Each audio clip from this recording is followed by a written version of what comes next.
Hello there, my name is Devin Caulfield, and today I will be presenting to you the Chernobyl disaster. What is the Chernobyl disaster and where was it located? The Chernobyl disaster was a nuclear accident that took place in April on the 26th of 1986, and this accident occurred in Pripyat. This is a town in the Ukraine at the Chernobyl nuclear power plant, and at the time it was controlled by the Soviet Union. The event released huge amounts of radioactive substances into the atmosphere due to a massive explosion, and it was the only nuclear accident that caused fatality as a result from this radiation release. And this here is a map. It's the yellow or the blue portion there, I should say, is the Ukraine. The red highlighted portion there that is magnified is the area located close to the plant. This map here is better at showing the location of the map. If you can see this yellow star right here, that is where the Chernobyl plant is located. Just to the bottom portion of that is Pripyat, and here's Chernobyl, located north of this little reservoir here. Pripyat was a town that was basically formed as a result from the Chernobyl power plant. This town housed the workers and their families. What was the Chernobyl plant, and what did it do? The Chernobyl power plant was a nuclear power plant used for the generation of electricity. It was active from 1977 to 2000. The plant was constructed to feed the ever-growing demand for electrical energy by the Soviet Union, and they also constructed this plant to demonstrate their technological advancements at the time. A nuclear power plant was chosen by the government, the Soviet government, due to the lack of natural abundance of coal and oil. The nearby town of Pripyat was constructed to house a large amount of plant workers and their families. So it was a pretty big plant. While the lack of coal and oil was present, the Ukraine contains large amounts of uranium, which was a source of energy for the plant. This uranium that feeds the plant is mined from the earth in a similar fashion of coal. So I know in Kentucky coal is a big thing. So you go down the road and you'll pass a coal plant and or a coal mine, I should say, and this uranium is gathered in a similar way. So I would suspect that going down the road in the Ukraine and you've seen a uranium mine, that it would be similar looking to that of coal. The energy is produced through fission reactions. This is where rods of uranium are converted to heat, and that heat is then converted to electricity. So what caused the accident? The accident was initiated by flawed reactor design and the operating actions by inadequately trained personnel. So this kind of converts back to the reasons they built this. Obviously to get power, but then they was kind of bloating about their technological advancements, but they actually had a flaw in their reactor design, so it kind of backfired on them there. The accident occurred during an experimental procedure. This procedure was intended to test the ways of cooling a reactor in emergency situations.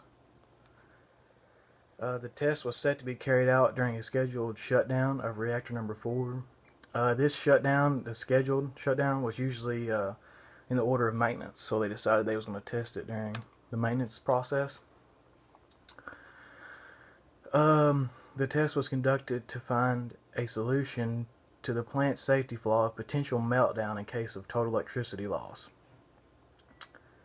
It was known by many of the engineers that the plant had been in operation for some time without the ability to ride through a 60-second time frame of total power loss. So to put that in perspective, think about having people who built the place know that it would not be able to go a certain amount of time without power and obviously destruct it. That's kind of all on them in a sense. However, improper procedures carried out by the personnel during this test led to a sudden power surge. That sudden power surge resulted in rapid heat generation.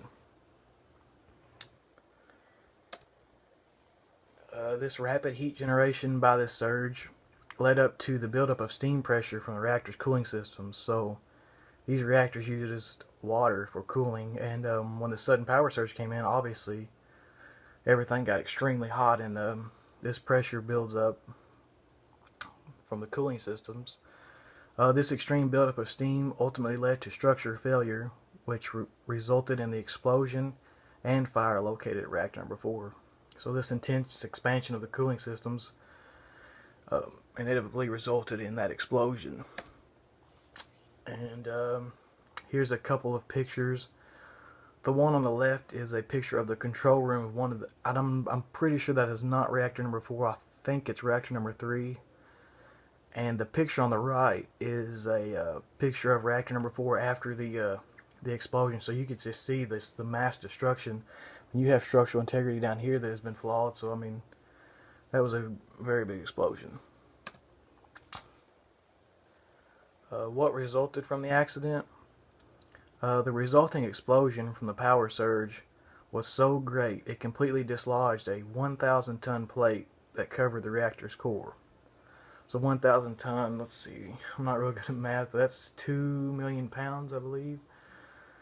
So that's just massive. That's a lot of force in order to move that.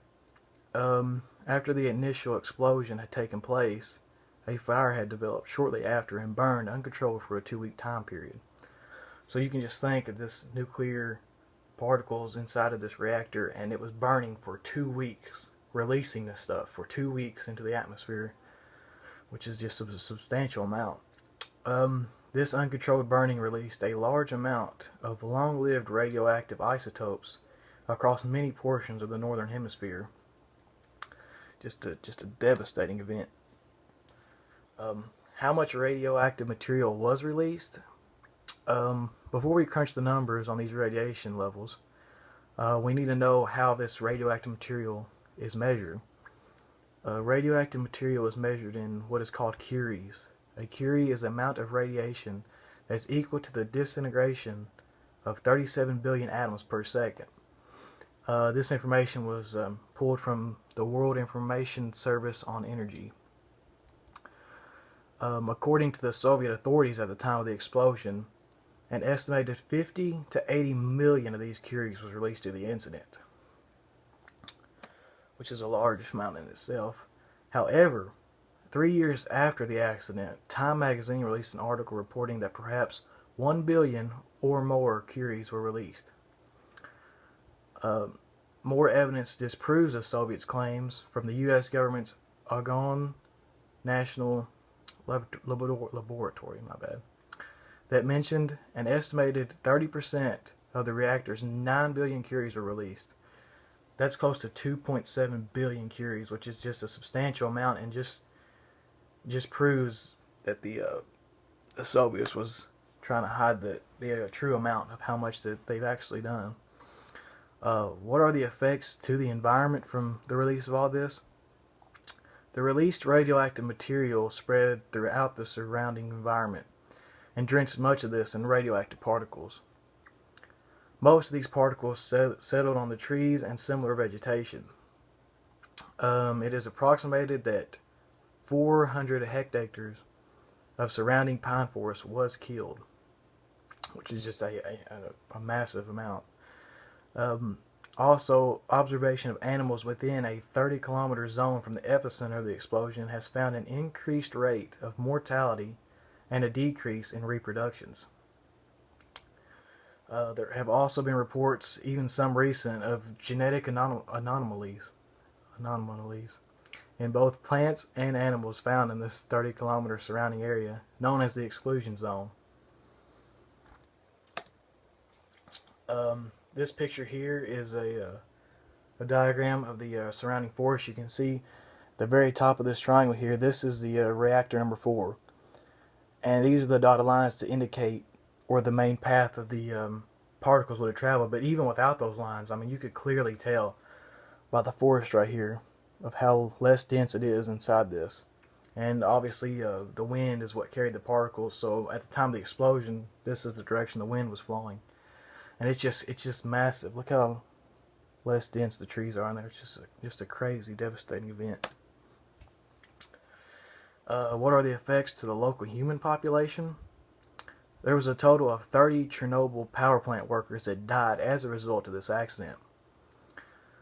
Of those occurring, there was 2 of those that occurred the night of the accident. The remaining 28 perished as a result from radiation poisoning from the event. Also, 134 liquidators that was a part of the cleanup crew also received high enough concentration of radioactive particles that they contracted radiation poisoning, with a portion of those 134 resulting in casualties. So I mean, the loss of human lives is even pretty substantial in this event.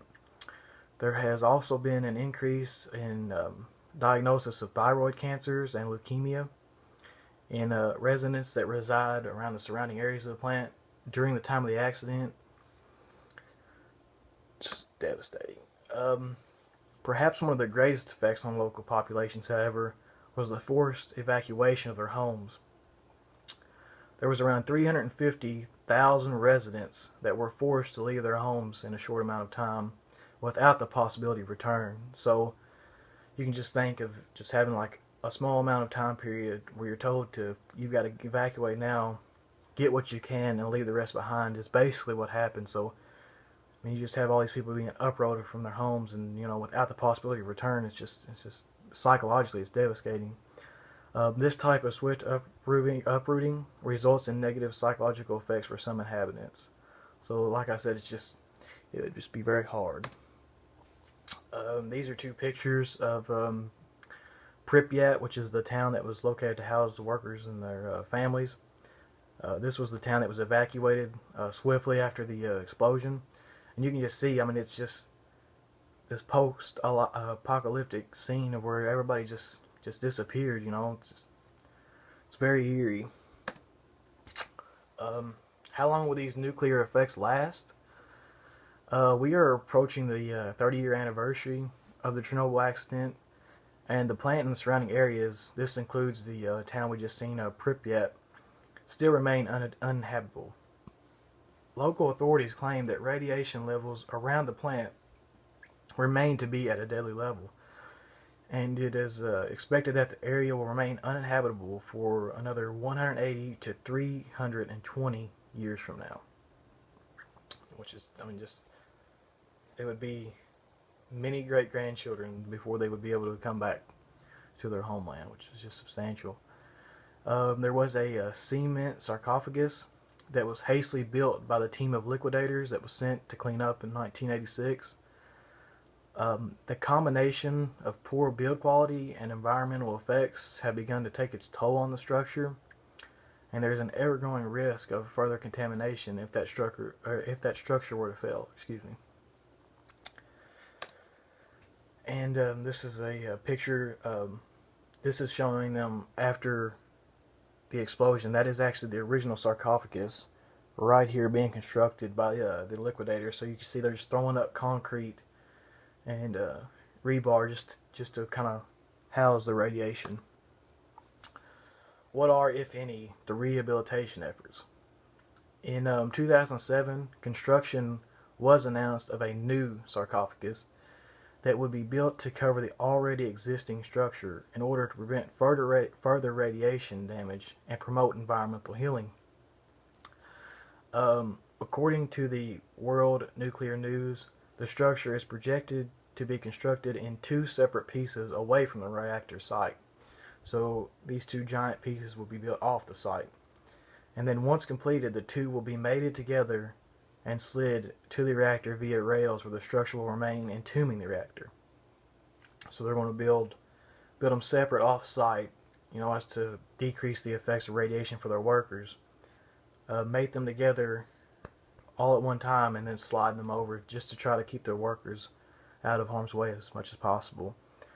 The structure has a final size projection of 110 meters high, 165 meters long, with an arc span of 257 meters.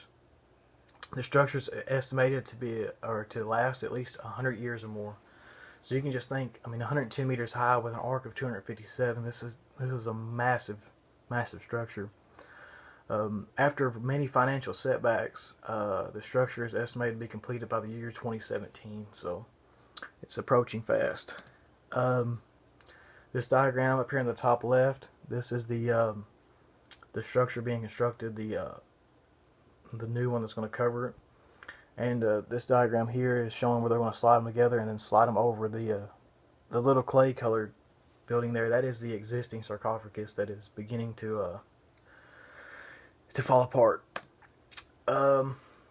In popular culture, I thought this was a neat slide to put in because Chernobyl is a good science fiction thing, and the disasters have been used in many games and movies, as science fiction can easily be drawn from this event.